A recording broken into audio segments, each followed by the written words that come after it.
Professor Elton Ribeiro, o conceito de psicopolítica apresentado pelo filósofo coreano Byung-Chul Han tem sido estudado, aprofundado, porque encontra um terreno fértil no nosso mundo contemporâneo. Você poderia falar um pouco mais sobre esse conceito, essa ideia dessa base, digamos assim, da filosofia da cultura desse filósofo coreano? Olá, Graziella. Olá, amigos e amigas. De fato, esse é um tema muito interessante porque ele é muito contemporâneo. Vocês sabem que existem várias formas de interpretar a sociedade contemporânea e a principal delas é pensar como a política organiza as relações humanas. Alguns autores, por exemplo, chegam a dizer que fora da política não existe vida, porque nós estamos sempre nos relacionando. E ao longo da história, então, várias formas de interpretar esse conceito político foram sendo propostas. Nós temos, por exemplo, os antigos como a política como uma forma de propiciar o bem comum. Mas na sociedade contemporânea surgiu muito fortemente, especialmente no momento em que estamos vivendo, esse conceito de psicopolítica, ou seja, a política como algo que é o controle das mentes e das pessoas. Isso faz contraponto a uma ideia de biopolítica, desenvolvida especialmente por Foucault, a partir dos anos 70, onde a política teria a função de gerir os corpos, vamos dizer assim, gerir as vidas das pessoas. Daí, por exemplo, o surgimento da medicina social, das políticas públicas em favor da vida das pessoas. Na sociedade contemporânea nossa, alguns autores, como o Chul Han, por exemplo, em 2014, ou a partir de 2014, propõe essa ideia de psicopolítica, que é uma política muito calcada nas redes sociais, nos aparatos digitais com os quais nós convivemos o dia todo, que controla, por assim dizer, ou que tem a função de gerir e gestar a política e a sociedade a partir do controle das mentes. Então, veja que coisa curiosa. Enquanto a sociedade contemporânea era entendida na biopolítica, e a psicopolítica não deixa de ser um tipo de biopolítica, não é?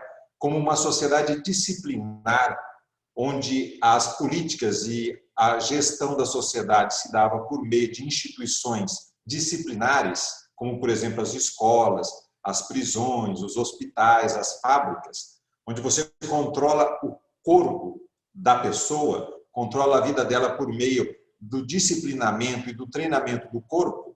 Na nossa sociedade, a partir do desenvolvimento da internet, a ideia é que a política social, ela vai nos controlar a partir das nossas mentes, e daí a ideia do psico. Então, não é mais o controle do corpo, como, por exemplo, se dava nas fábricas, as pessoas trabalhando dentro das fábricas, com horários definidos, funções muito bem delimitadas. Esse não é mais o paradigma. A fábrica, a escola. Imagina as crianças indo para a escola, sentando e ficando horas e horas sentadas ali, estudando o conteúdo. Mas é a partir do desenvolvimento de técnicas que nos propiciam digamos assim, um controle a partir de nossas mentes, dos nossos desejos, das nossas ambições.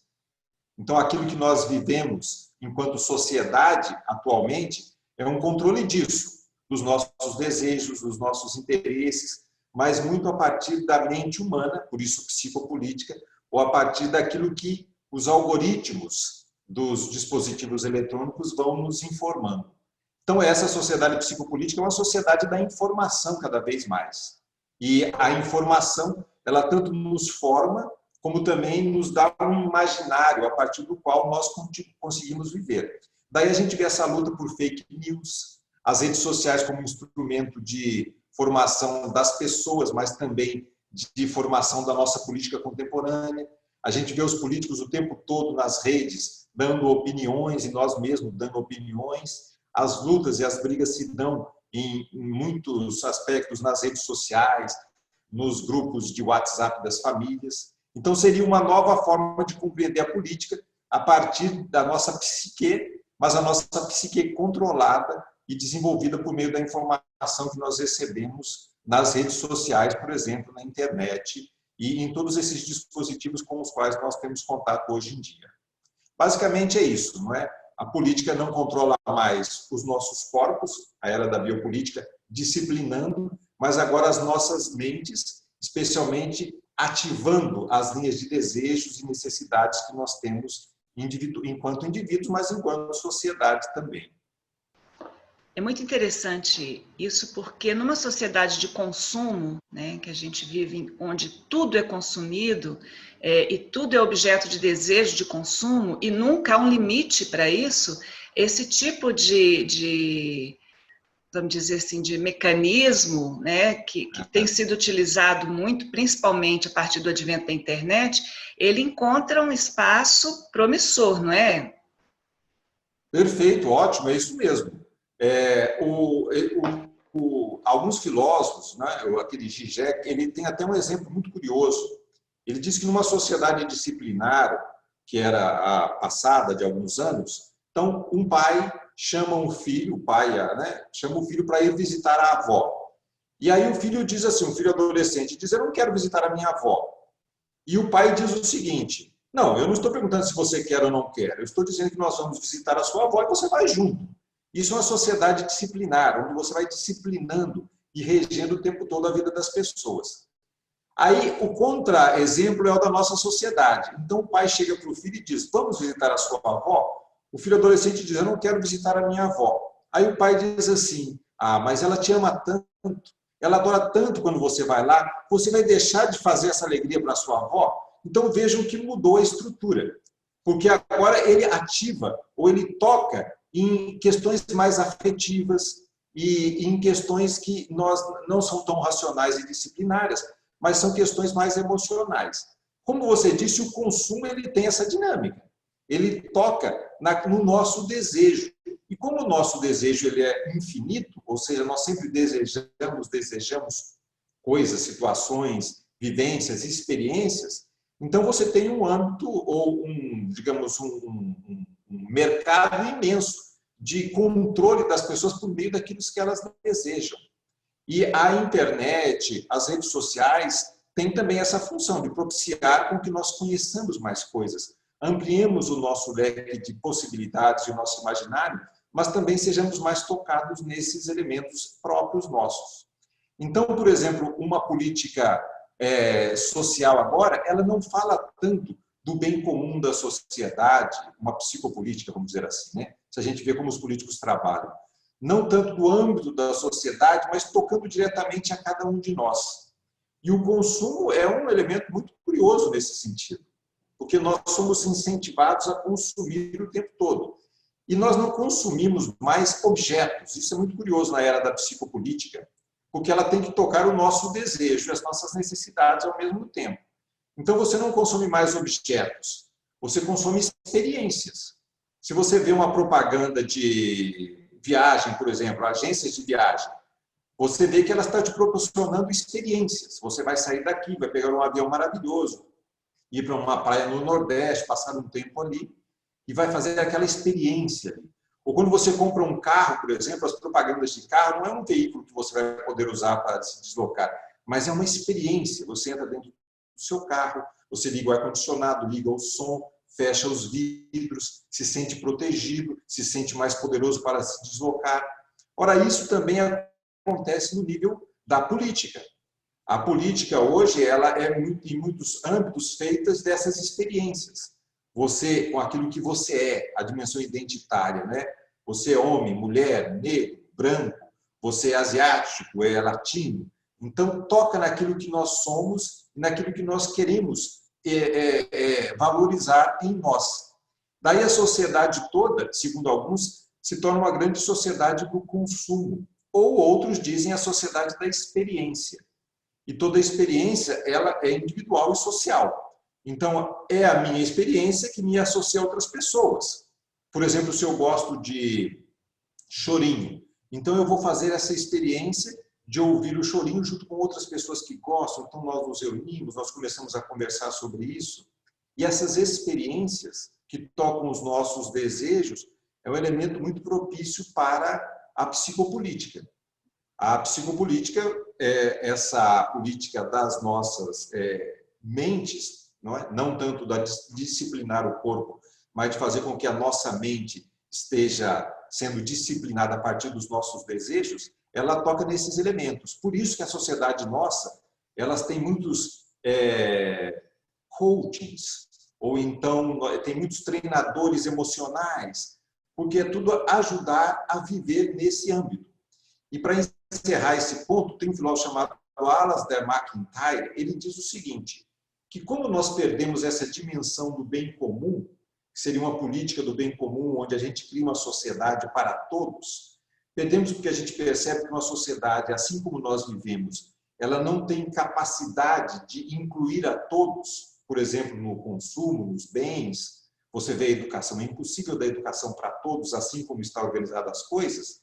Então, nós perdemos essa ideia do bem comum, nós nos voltamos mais para nós mesmos. E aí ele vai dizer que 3 personalidades compõem essa sociedade. É o administrador, o advogado e o terapeuta. Porque como nós não conseguimos nos articular conjuntamente em busca de algo que seja comum, então nós temos muitos conflitos. E os conflitos são resolvidos por quem? Pelo advogado. Então o advogado é aquele que vai nos ajudar juridicamente, vamos dizer assim, a não matarmos uns aos outros. Depois, nós precisamos organizar essa sociedade. Aí entra o administrador ou o gestor. Então, se você pega grandes políticos hoje, eles não dizem que são políticos preocupados com organizar a cidadania e a sociedade, eles são gestores. Você vê que nas últimas eleições, os grandes políticos diziam que são gestores. Eu vou gerir essa cidade. Então, nós temos os advogados, os administradores e os terapeutas. Então, toda essa tradição de ajudar com que a pessoa se conheça a si mesma e cresça na direção de ser um sujeito melhor, ganha muita força na sociedade contemporânea com os terapeutas. Então, nós temos terapias de todo tipo, porque é sempre essa ideia de ajudar com que o sujeito possa se gerir dentro da sociedade. Então, uma sociedade calcada, digamos assim, na psicopolítica, ou seja, não tanto no controle disciplinar dos corpos, um controle quase militar, ela vai precisar desses 3 tipos de personagens, os advogados, os administradores e os terapeutas, para ajudar com que ela funcione, seja um indivíduo conseguindo gerir a si mesmo e viver junto com os outros, seja, então aí o terapeuta, seja administrando a sociedade para que ela possa funcionar e conseguir com que os seus vários âmbitos e instituições entrem em determinados acordos, o administrador ou o gestor, e seja resolvendo os problemas que derivam disso, que é, por exemplo, o caso dos advogados.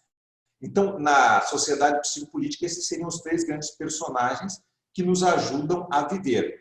E para encerrar, então, esse filósofo, o MacIntyre, ele diz o seguinte, ele é filósofo, então ele diz, não são os filósofos que são mais os sacerdotes da sociedade, agora são os gestores. Então você muda a forma de compreender a sociedade.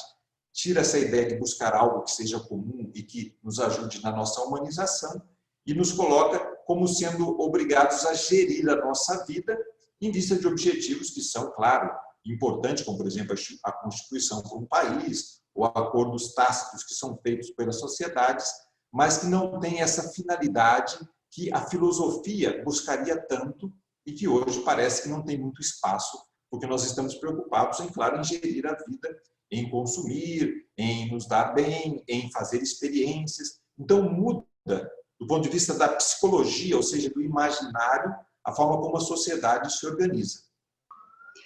É muito rica essa reflexão, professor Elton, e que possamos realmente assim, aprender a viver essas experiências, né, de uma forma humana, de uma forma com mais reflexão e compreensão, para que a gente não seja engolido por essa sociedade tão complexa na qual estamos vivendo, né? Muito obrigado por sua reflexão. Muito obrigado, Graziela, e eu acho que é isso que você falou. O ponto central é viver a nossa realidade assim como ela se apresenta, mas buscando sempre processos de humanização, que nos ajudam a nos conhecer mais, nos relacionar uns com os outros e tentar encontrar políticas que sejam a favor de todos e não apenas de alguns grupos. Isso mesmo. Muito obrigada.